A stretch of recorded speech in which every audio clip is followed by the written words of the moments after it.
खामोशी की तमन्ना अब हमारे दिल में है। देखना है जोर कितना बाजुए कातिल में है।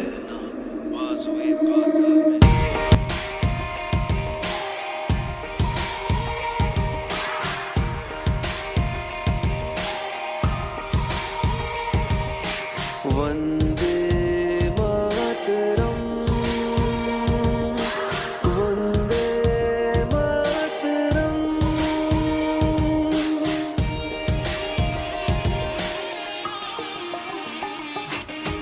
वंदे मातरम, वंदे मातरम। सुजलां सुफलां मलयज शीतलां शास्य श्यामलां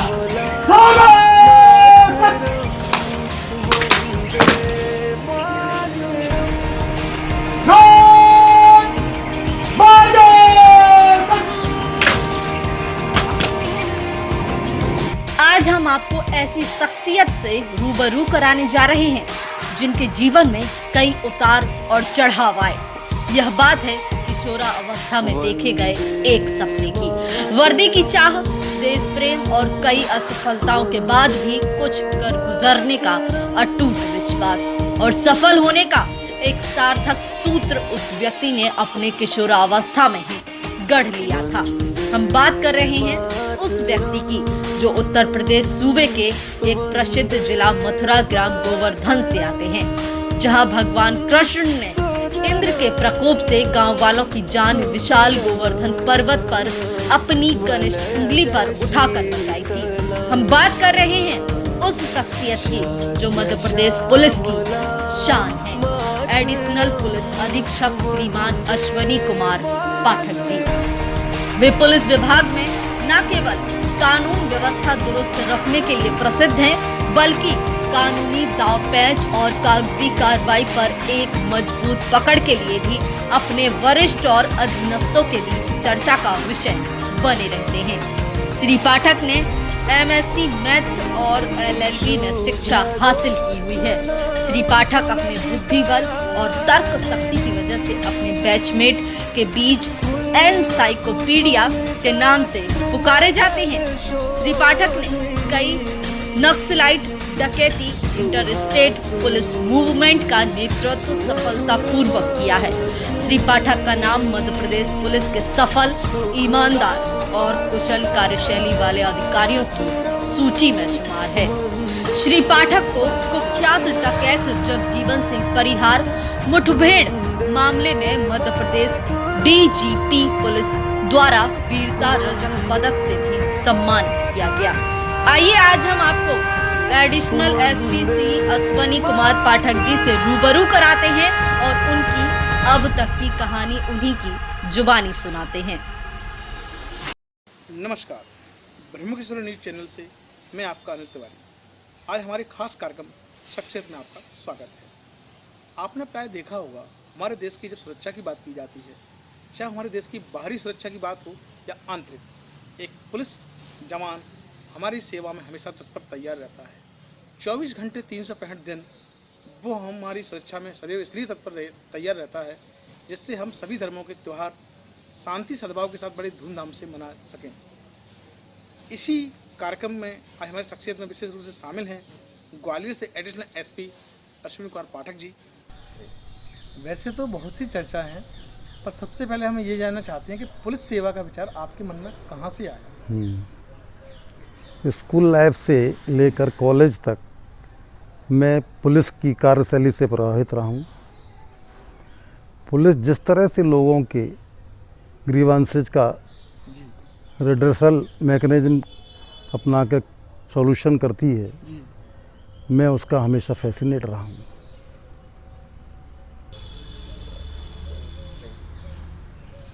परिवारजनों का क्या रिएक्शन रहा इस बारे में?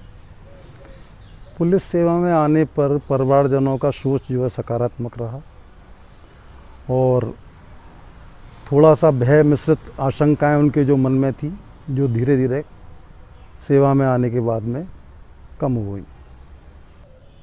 ग्रामीण परिवेश के बच्चों को यहाँ तक पहुँचने के लिए या किन किन समस्याओं का सामना करना पड़ता है, इस बारे में बताइए कुछ। ग्रामीण परिवेश में जो बच्चे पढ़ते हैं, पलते हैं, बड़े होते हैं, जी। उनको बहुत सारी समस्याओं का सामना करना पड़ता है। और उस समस्याओं में रहकर, जैसे समस्याएं हैं बिजली की समस्या, आर्थिक समस्या, अवेयरनेस की कमी, इन सभी समस्याओं में रह कर के वो अपनी सफलता प्राप्त करता है। किंतु आज परिवेश बदल चुका है, ग्रामीण का भी, ग्रामीण स्तर भी काफ़ी बदल चुका है और लोग ग्रामीण लेवल पर भी अपनी सफलता प्राप्त करने के लिए जो प्रयास करते हैं उनमें जो है काफ़ी बदलाव आया है। और ग्रामीण लेवल के से जो हम सीख करके आते हैं, ग्रास रूट लेवल से सीख करके आते हैं, उससे हम अपनी सेवा में आने के बाद में उसका काफ़ी लाभ हमको मिलता है। जब एक व्यक्ति सामान्य जीवन से हटकर सिस्टम का पार्ट बनता है या यूं कहें प्रशासनिक सेवा में जाता है, तो उसके जीवन में सामान्यतः क्या बदलाव अंतर आता है, उस पर ज़रा प्रकाश डालिए। इस बारे में पहले मेरी सोच मिश्रित थी, लेकिन जैसे ही सेवा में आया मैं, तो मैंने अपने काफ़ी बदलाव पाया। जैसे कि पुलिस सेवा में आने के बाद मैंने देखा कि यहाँ कार्य करने का एक वास्ट फील्ड है, वर्क फ्रीडम है। और मैं सौभाग्यशाली समझता हूँ अपने आप को कि मुझे इस सेवा में आने का, जो कार्य करने का अवसर मिला, शायद ही किसी अन्य सेवा में मिलता। सर, पुलिस का कभी कभी अमानवीय चेहरा भी लोगों को सामने देखने मिलता है, उस पर मतलब क्या कहना चाहेंगे आप? तिवारी, देखिए, मैं आपकी इस बात से पूर्णतः सहमत नहीं हूँ जी। पुलिस टू सिटीजन जो रेशो है हमारे देश में, अन्य विकसित देशों की तुलना में काफ़ी कम है, जिसके फलस्वरूप पुलिस पर कार्य का काफ़ी प्रेशर रहता है। कई बार उनको जो है 20-20, 25-25 घंटे, 30-30 घंटे भी कार्य करना पड़ता है। ऐसे में पुलिस स्वाभाविक है कि उसका कार्य करने से क्या स्थिति होती होगी, और ऐसे में ही पुलिस मीडिया का शिकार बन जाती है। अगर हम यूँ कहें कि 5 उंगलियां बराबर नहीं होती हैं, इससे आप समझ सकते हैं। पुलिस और जनता के बीच में जो गैप आया है, उसको कवर करने के लिए पुलिस ने यूथ की काउंसलिंग शुरू की है। काउंसलिंग सेशन शुरू किया है। पुलिस स्कूल कॉलेज में जाकर के हमारे जो नौजवान हैं उनको ये बताती है कि पुलिस आपके लिए है और उनके क्या अधिकार हैं उनको भी समझाती है, जिससे जनता के अंदर दोनों के प्रति एक सामंजस्य की भावना पैदा होगी और लोगों का विश्वास पुलिस के ऊपर जागेगा। जी सर, पुलिस की चुनौतीपूर्ण नौकरी में कई बार संगीन आरोप लगते रहते हैं, तो आपके मन में क्या भाव आता है? देखिए, स्वाभाविक तौर पर दुख तो होता है। लोग अपने घरों में बैठकर पूर्वाग्रह से ग्रसित होकर आरोप लगाना उनके लिए बड़ा सहज है। जिस प्रेशर में पुलिस कार्य करती है, जैसे कि चाहे राष्ट्रीय त्यौहार हों, चाहे हमारे सामाजिक त्यौहार हों, अपने घरों में त्यौहार न मनाते हुए पुलिस आपकी सुरक्षा में बंदोबस्त में लगी रहती है, वो उनकी काबिल तारीफ़ है। आरोप लगाना तो बड़ा सहज है। तो मैं पुलिस के इस कार्य की प्रशंसा करता हूं और उम्मीद करता हूं कि पुलिस अपनी सेवाएं इसी मनोबल, उच्च मनोबल से करती रहे। सर, अमूमन देखा गया है कि पुलिस पर प्रशासनिक वरिष्ठ अधिकारियों का या राजनीतिक लोगों का दबाव रहता है। उस समय आप कैसे मैनेज करते हैं या किस तरह मेंटेन करते हैं, उसको जरा हमारे दर्शकों को बताइए कि आखिर क्या है। देखिए तिवारी जी, ये देश संविधान से संचालित है और संविधान से बड़ा कोई नहीं है। पुलिस का काम संविधान के दायरे में रह करके कानून का पालन करना, सच्चाई से कानून का पालन करना और करवाना होता है। आपको पिक्चरों में देखने को मिलता है या मूवीज में ये देखने को मिलता है कि लोगों के दबाव से पुलिस काम कर रही है। ये वास्तविक ज़िंदगी में और मूवी की ज़िंदगी में बहुत अंतर है। कहने का मतलब पुलिस अपना, हाँ, रियल में काफ़ी अंतर है। और पुलिस अपना काम करती है और इसके लिए न्यायपालिका भी बनी हुई है, इसलिए कोई भी देश में न्यायपालिका से और कानून से ऊपर नहीं है। अब जब पुलिस सेवा में आए तब मध्य प्रदेश डकैती समस्या से ग्रसित था।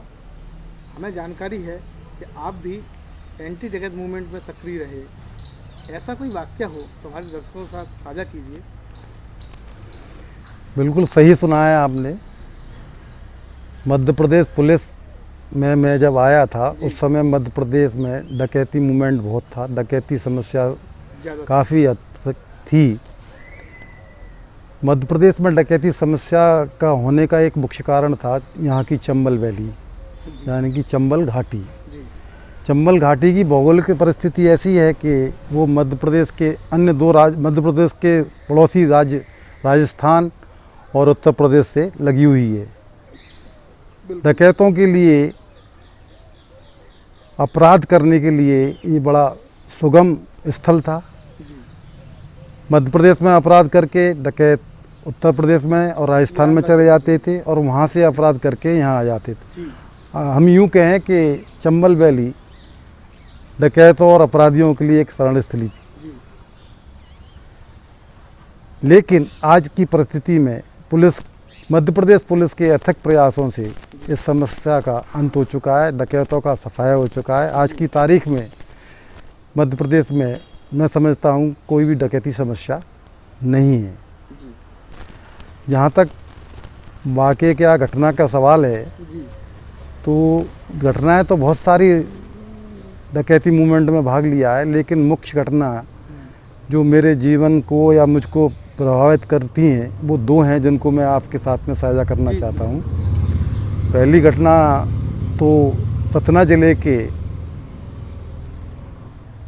लगा हुआ उत्तर प्रदेश में शीतलपुर गांव था, जहां उत्तर प्रदेश पुलिस और मध्य प्रदेश पुलिस की जॉइंट ऑपरेशन मॉक ड्रिल चल रही थी।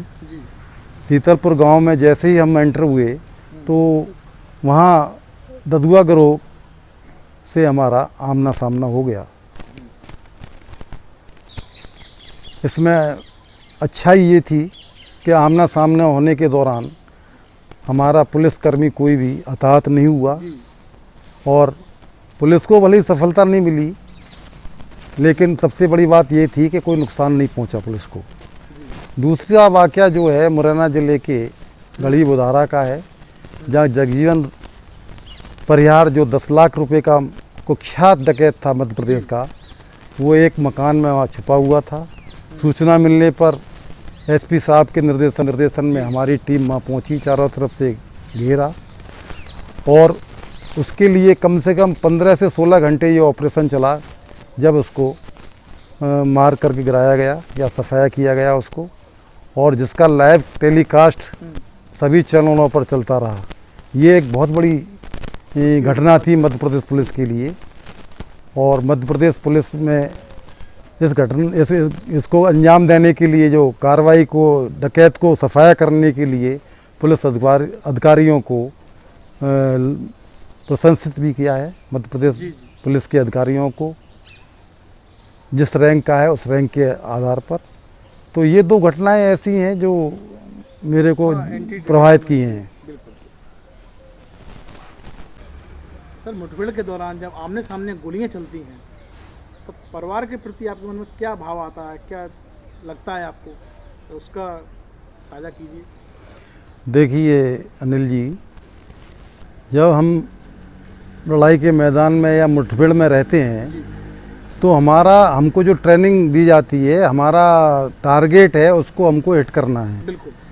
जहाँ तक डकैत और पुलिस के और गोली का आमने सामने की बात है तो हम लोग ट्रेंड हैं और ज़्यादातर डकैत जो है अनट्रेंड रहते हैं। तो ऐसे में निश्चित तौर पर सफलता पुलिस को ही मिलनी है। हालांकि जब गोली चलती है तो उस पर किसी का नाम तो लिखा नहीं होता, बिल्कुल। फिर भी जो टैक्टिकल हालात और उनकी जो जानकारी हमको होती है और जिस प्रैक्टिस से पुलिस काम करती है, तो निश्चित तौर पर पुलिस जो है अपने टारगेट को एलिमिनेट करती है, अचीव करती है। सर, मुठभेड़ के दौरान जब आपको जाना पड़ता है तो परिवार को मैसेज मिलता होगा, तो परिवारजनों की क्या सोच रहती होगी? इसके लिए स्वाभाविक है, लेकिन इसका ज़्यादा अच्छा उत्तर आपको मेरी धर्मपत्नी ही दे सकती हैं। जी, हमारे कार्यक्रम सक्सेस में मैडम आपका बहुत बहुत स्वागत है। नमस्कार। अभी सर से चर्चा चल रही थी तो उन्होंने बताया कि पुलिस की नौकरी में 15 से 20 घंटे काम करने का मोल सामान्य बात है। सामान्य गृहिणी के रूप में आप घर को कैसे मैनेज करते हैं, ज़रा दर्शकों को बताइए। ये आपका क्वेश्चन मेरे लिए बहुत महत्वपूर्ण है। जब मेरी शादी हुई थी तो मेरे परिवार में कोई पुलिस में नहीं, सब सिविल सर्विस में थे, तो पुलिस की नौकरी के बारे में ज़्यादा जानकारी भी नहीं थी मेरे को। तो जब मैं आई थी तो बड़ी लड़की भाव लेके आती है, तो वो चीज़ बिजी लाइफ होने के कारण उसमें थोड़ा सा मुझे अपने आप को ढलना पड़ा। मन को ये करना पड़ा कि पहले पुलिस की नौकरी है, बाद में मेरे लिए मेरी ज़रूरत है, क्योंकि उनकी व्यवस्था इतनी रहती थी कि बोलते थे हम कल करेंगे, आज करेंगे, उसमें ही टाइम निकल जाता था। जब आदत सी पड़ गई थी हम लोगों को, तो उसमें मुझे कोई राग ही नहीं लगता था। मैडम, मुठभेड़ की जहाँ तक बात की जाए, जैसे भी वाक्य हुआ कि मुठभेड़ चल रही है, तो उस टाइम पे आपको कैसा लगा? क्या मन में डर आया, क्या भाव लगा, वो भी जरा। ये तो मेरे जीवन की बहुत ताज़ा बात लगती है मेरे को, आज किसी के कल की घटना है, ऐसा ही लगता है मुझे। एक बार ये ऑफिस गए थे तो अक्सर शाम को ही वापस आते थे, तो मेरे को कोई ऐसा में शाम तक तो कोई परेशानी नहीं लगती थी। शाम के बाद थोड़ा लेट हुए तो फ़ोन लगा लेते। तो मैंने जैसे ही फ़ोन लगाया तो ये फ़ोन नहीं उठा रहे थे। मैंने 2-3-4 बार फ़ोन लगाया, उसके बाद में इनने सोचा कि ये बार बार फ़ोन लगा रही है, इसलिए उनको बताना ज़रूरी है। तो इनने मेरे फ़ोन को उठाया और मैंने जैसे ही फ़ोन को उठाया तो मुझे गोलियों की आवाज़ आने लगी। मैंने बोला कि ये आवाज़ कहाँ से आ रही है, आप कहाँ फंसे हुए हो, मुझे बताओ। तो इन्हें धीमे से बोला कि मैं दरअसल के अपने मुठभेड़ में हूँ, आप अब मुझे फ़ोन नहीं लगाना। तो मैंने बोला ठीक है, उस समय मुझ पर क्या बीती होगी आप समझ रहे हैं। फिर मैंने अब भगवान से प्रार्थना की, भगवान इस सामना को ये सफलता से करते आएँ, और मैं आपको, मुझे बड़ा भाग्यशाली महसूस कर रही हूँ इस बात में कि ये बहुत अच्छा सफलता से आए उसको जीत पर करके उसको। उसके बाद हमको खुशियाँ मिलती हैं, आके परिवार में जब आते हैं वो सुनाते हैं अपनी बातों को कि आज ये हुआ, ये हुआ। जी बिल्कुल, तो बहुत अच्छा लगता है, बच्चे भी सुनते हैं, हम भी सुनते हैं, और वो आज हमें बड़ा गर्व होता है, गर्व महसूस होता है। और आज तो ऐसा लगता है कि ये समाज सेवा के लिए भर्ती हुए थे, बाकी हमारा दूसरे नंबर पर स्थान है, और हमको भी अच्छा लगता है कि ये अपनी सेवा में तत्पर है, नाम कमाए और हमको भी गर्व है। बहुत बहुत धन्यवाद आपका, आपने समय दिया। सर, गंभीर सवाल जवाबों के बाद माहौल को थोड़ा हल्का करते हुए मैं आपके निजी जीवन जुड़े हुए कुछ प्रश्न के द्वारा जानकारी चाहता हूँ। मुझे बताया गया कि आप मध्यम परिवार से जुड़े हुए व्यक्ति हैं। सर, मध्यम परिवार से जुड़े होने के बाद ये लंबा सफ़र आपने तय किया, या शिक्षा दीक्षा कहाँ कैसे हुई, जरा उस पर हमारा दर्शकों में प्रकाश डालिए। बहुत ही अच्छा प्रश्न किया है आपने। जी, मैं उत्तर प्रदेश सूबे के मथुरा जिले के एक ग्राम गोवर्धन में जन्मा। प्रारंभिक शिक्षा मेरी गोवर्धन में हुई। जी, कॉलेज लेवल की शिक्षा भी मेरी वहीं हुई है। चूँकि हाई स्कूल तक मैंने बायोलॉजी सब्जेक्ट से परीक्षा पास की, उसके बाद में उसमें बायोलॉजी की लैब न होने से मुझे मजबूरन मैथमेटिक्स सब्जेक्ट लेना पड़ा। मैथमेटिक्स से इंटरमीडिएट की परीक्षा पास करने के बाद में मैं हायर एजुकेशन के लिए बीएससी के लिए मेरठ गया। मेरठ में बीएससी करने के दौरान मैंने मोतीलाल नेहरू इंजीनियरिंग कॉलेज, जो आज एनआईटी इलाहाबाद के नाम से जाना जाता है, एंट्रेंस परीक्षा में सफल हुआ। मेरा केमिकल इंजीनियरिंग में मतलब चयन हुआ। और दुर्भाग्य ये था कि जिस दिन मुझे वहाँ ज्वाइन करने जाना था उससे 2 दिन पहले मेरा रोड एक्सीडेंट हो गया और मैं वहाँ उपस्थित नहीं हो सका। इसके बाद में क्योंकि मेरी जनता की सेवा करने का लक्ष्य था, हाँ शुरू से लक्ष्य था, तो फिर मैंने प्रोफेशनल डिग्री के रूप में LLB में एडमिशन लिया और लॉ कंप्लीट की। जी लॉ कंप्लीट करने के बाद मैंने प्रशासनिक सेवाओं के एंट्रेंस एग्ज़ाम दिए और मैं आज पुलिस सेवा में हूँ। जी सर, देश का युवा हम देख रहे हैं कि दिनों दिन नशे की गिरफ्त में जकड़ता जा रहा है। युवा वर्ग को नशे से दूर रहने के लिए, दूर करने के लिए क्या संदेश मतलब युवा को आप देना चाहते हैं? देखिए, आज का युवा जी नशे की तरफ बढ़ता जा रहा है या नशे की गिरफ्त में गिरफ्त होता जा रहा है। उसके बहुत सारे कारण हैं, जी जिनमें से मुख्य कारण है कि एक तो बेरोजगारी, जी दूसरा इंटरनेट प्लेटफार्म और हमारे देश में प्रचलित मूवीज। जी इन चीज़ों से जो हमारे हीरो पिक्चर में या मूवी में दिखाते हैं, उन चीज़ों को करने का प्रयास करता है युवा और सोचता है कि मुझे कुछ काम ना करना पड़े और मैं बड़ा आदमी हो जाऊं। जी उन नकली हीरों को, नकली जो हमारे दिखाए जाते हैं पात्र, उनसे प्रेरणा लेकर के वो जीवन में आगे बढ़ना चाहता है, जबकि उनको ये मालूम होना चाहिए कि हमारा देश महापुरुषों का देश है। यहाँ ऐसे महापुरुष पैदा हुए हैं जिन्होंने पूरी दुनिया में अपनी धाक जमाई है। बिल्कुल बिल्कुल। और जैसे कि आर्यभट्ट हुए, विवेकानंद हुए, जी और तो और हमारे जो राष्ट्रपति अब्दुल कलाम, जी जिन्होंने मिसाइलें बनाई थी, जी जो पूरी दुनिया के लिए एक मिसाल हैं, बिल्कुल। इन सभी की जीवन शैली से प्रभावित होकर के उनको जीवन में अपना करके आगे बढ़ना चाहिए, ना कि इन नकली हाँ पात्रों को या हीरों को देख करके। हाँ, इनको सही है। मैं युवाओं को यही संदेश देना चाहता हूँ जी कि वो अपनी सबसे पहले फिटनेस पर ध्यान दें, जी उसके बाद में जो पढ़ाई पढ़ें उसको मन लगा करके पढ़ें और ऐसी पढ़ाई पढ़ें जी जो उनके जीवन को सार्थक बना सके। बिल्कुल। इस संबंध में मैं बस इतना ही कहना चाहता हूँ। मुझे 2 लाइन राष्ट्रकवि मैथिली शरण गुप्त की याद आ रही हैं। जी हो सकता है उनको सुन करके वो अमल करके अपने जीवन में कुछ परिवर्तन कर सकें। जी वो पंक्तियाँ इस प्रकार हैं। नर हो न निराश करो मन को, कुछ काम करो कुछ काम करो, ये जन्म हुआ किस अर्थ हो, समझो जिससे ये व्यर्थ न हो। यही मेरी पंक्तियाँ हैं, यही मेरा संदेश है। इसके लिए मैं युवाओं को यही कहना चाहूँगा कि जीवन में कार्य करिए, ना कि जल्दी सफलता पाने के लिए शॉर्टकट हाँ, मेथड कोई अपनाएं। रास्ता नहीं है। जी बिल्कुल, बहुत अच्छा।